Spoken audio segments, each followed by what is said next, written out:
লোভনীয় খাসির মাংস বা খাসির পায়ের রেসিপি আপনাদের সাথে শেয়ার করছি। এভাবে যদি রান্না করি সবাই চেটে পুটে খাবে। যারা খাসি খেতে পছন্দ করে না তারা একবার খেলে প্রেমে পড়ে যাবে খাসির মাংসের। খাসির মাংস আর পায়াগুলোকে ভালোভাবে ধুয়ে নিয়েছি।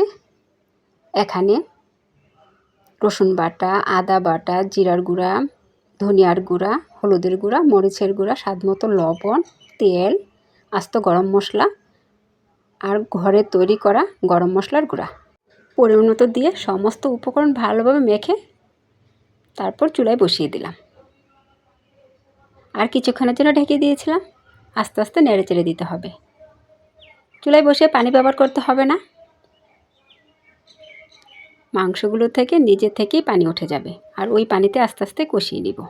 অবশ্যই খেয়াল রাখতে হবে পুড়ে যেন না যায়।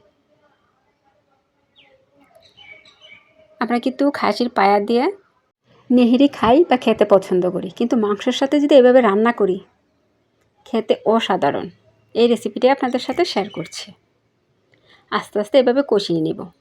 এগুলো সিদ্ধ হতে অনেক সময় লাগবে। চুলাটা লো হিটে রাখতে হবে আর একটু পরপর নেড়ে চেড়ে দিতে হবে আর একটু পরপর ঢেকেও দিতে হবে।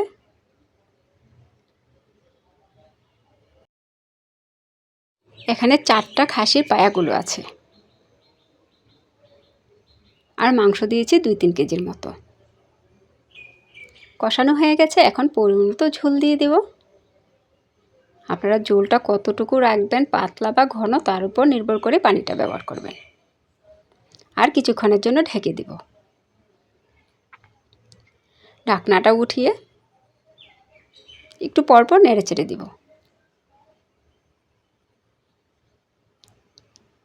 আর অবশ্যই নেড়ে চেড়ে দেওয়ার সময় খেয়াল রাখতে হবে গ্যাসের চুলায় কিন্তু কড়াই নড়াচড়া করে পড়ে যেন না যায়। খুবই সাবধানে নাড়াচাড়া করতে হবে।